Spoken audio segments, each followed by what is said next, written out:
এমনকি শেখ হাসিনা বিদেশে অবস্থান করছে, এদেরকে বাংলাদেশে ফিরিয়ে এনে বিচারের মুখোমুখি করার যে প্রক্রিয়া এই সরকার হাতে নিয়েছে, এটা কিছুটা বাধাগ্রস্ত করবে। আসসালামু আলাইকুম দর্শক, সাবেক বিচারপতি শামসুদ্দিন চৌধুরী মানিককে সিলেট কোর্ট চত্বরে তার উপর যেভাবে বিক্ষুব্ধ জনতা আক্রমণ করল এবং আক্রমণের ধরন এতটাই ব্যাপক ছিল যে তাকে হাসপাতালে ভর্তি করতে হয়েছে এবং তাকে অস্ত্রোপচার করতে হয়েছে। যদিও তিনি এখন অনেকটা আশঙ্কামুক্ত, তারপরেও তার উপর যে ন্যাক্কারজনক এই আক্রমণটা হলো, এই আক্রমণ কিন্তু অনেকগুলো প্রশ্ন নিয়ে আসলো। এবং আমি ব্যক্তিগতভাবে সবসময় মানবতার পক্ষে কথা বলি এবং স্বাধীনতার পক্ষে কথা বলি, গণতন্ত্রের পক্ষে কথা বলি। আজকে এই শামসুদ্দিন চৌধুরী মানিকরা শেখ হাসিনার আমলে অনেক অন্যায় করেছে।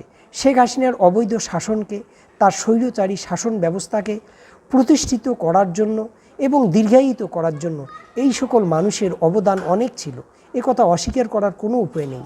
কিন্তু বর্তমানে বাংলাদেশে যে ছাত্র জনতার আন্দোলনে গঠিত যে অন্তর্বর্তী সরকার, এই সরকারের কাছ থেকে আমরা মানবিকতা অবশ্যই আশা করতে পারি।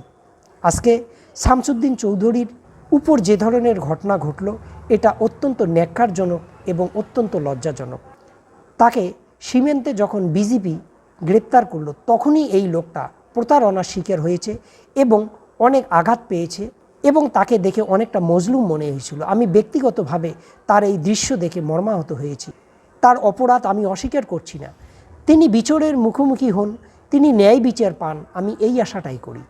কিন্তু বিচার বহির্ভূতভাবে তার উপর আক্রমণ করাটা ঠিক হয়নি এবং পুলিশকে আরও বেশি সতর্ক হওয়া উচিত ছিল। পুলিশের এটা আগাম অনুমান করা উচিত ছিল যে এই সকল মানুষের উপর জনতার আক্রমণ চলে আসতে পারে, ফলে আদালত চত্বরকে আরও বেশি নিরাপত্তায় মুড়ে ফেলা উচিত ছিল, কিন্তু সেটা করা হয়নি। এবং এই মানিকের উপর যে ঘটনাটি ঘটল, এই ঘটনার ফলে আগামী দিনে আওয়ামী লীগের যে সকল নেতা নেত্রী, মন্ত্রী, এমনকি শেখ হাসিনা বিদেশে অবস্থান করছে, এদেরকে বাংলাদেশে ফিরিয়ে এনে বিচারের মুখোমুখি করার যে প্রক্রিয়া এই সরকার হাতে নিয়েছে, এটা কিছুটা বাধাগ্রস্ত করবে।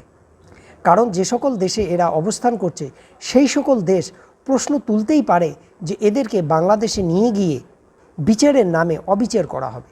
দর্শক, এখানে একটা কথা আমি বলে নেই, সেটি হচ্ছে বাংলাদেশে শেখ হাসিনাকে নিয়েও যদি কোনো দিন বিচার করা হয়, সেক্ষেত্রেও আমি চাইব যে তার প্রতি যেন ন্যায় বিচার করা হয়, তাকে যেন তার পক্ষে উকিল ডেকে তাকে ডিফেন্স করার জন্য পর্যাপ্ত সময় এবং সুযোগ তাকে যেন দেওয়া হয়। কারণ এগুলো যদি করা না হয়, তাহলে শেখ হাসিনার স্বৈরশাসন আর বর্তমানের ছাত্র জনতার আন্দোলনে গঠিত সরকারের যে বিচার ব্যবস্থা, যে প্রক্রিয়া, এটাকে গুলিয়ে ফেলা হবে এবং মানুষ বুঝতেই পারবে না যে দুটো সরকারের মধ্যে আসলে তফাৎটা কী। ছাত্র জনতার আন্দোলনে একজন স্বৈর শাসককে বাংলাদেশ থেকে বিতাড়িত করে বাংলাদেশের জনগণ, ছাত্র জনতা যেভাবে সারা পৃথিবীর মানুষের প্রশংসা কুড়িয়েছে, এই ধরনের বিক্ষিপ্ত ঘটনা যদি পুনরায় ঘটে বা ঘটতে থাকে, বা এই ধরনের ঘটনাকে যদি উৎসাহের সঙ্গে দেখা হয়, তাহলে আগামী দিনে এই ছাত্র জনতার আন্দোলন এটা প্রশ্নের মুখোমুখি হবে এবং মানুষ এই সকল মানুষের প্রতি যারা কিছুদিন আগেও শেখ হাসিনার আমলে অনেক অন্যায়ের সঙ্গে যুক্ত ছিল, তারা কিন্তু সহানুভূতি কুড়িয়ে নেবে এবং বাংলাদেশের জনগণের শত্রু, হাজারো খুন গুমের সঙ্গে যুক্ত যে রাজনৈতিক দলটি, সেই রাজনৈতিক দলটি আবার জনগণের সমর্থন নিয়ে, সহানুভূতি নিয়ে ঘুরিয়ে দাঁড়ানোর একটা সুযোগ কিন্তু পাবে। হ্যাঁ, আমরা দেখেছিলাম শেখ হাসিনার আমলে যুদ্ধ অপরাধের নামে যে সকল মানুষের বিরুদ্ধে অভিযোগ আনা হয়েছিল, তাদের প্রতি কিভাবে অন্যায় অবিচার করা হয়েছে।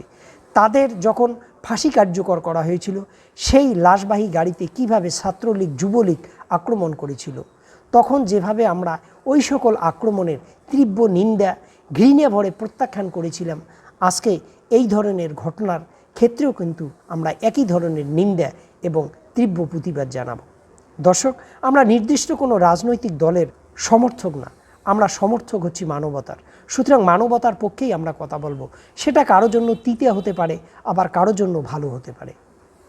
তো দর্শক, আজকে বাংলাদেশে যে অন্তর্বর্তী সরকার ব্যবস্থা আছে, তাদেরকে নিশ্চয়ই এই বিষয়গুলো ভাবতে হবে এবং মানুষের প্রতি যাতে ন্যায় বিচার করা যায়, সে যত বড়ই অপরাধ করুক না কেন তার উপর যাতে ন্যায় বিচার প্রতিষ্ঠিত হয়, তাকে যাতে ন্যায় বিচারের মাধ্যমে শাস্তি প্রদান করা হয়, এই বিষয়গুলোকে সুনিশ্চিত করতে হবে। তো দর্শক, ভালো থাকুন, সুস্থ থাকুন। আল্লাহ হাফেজ।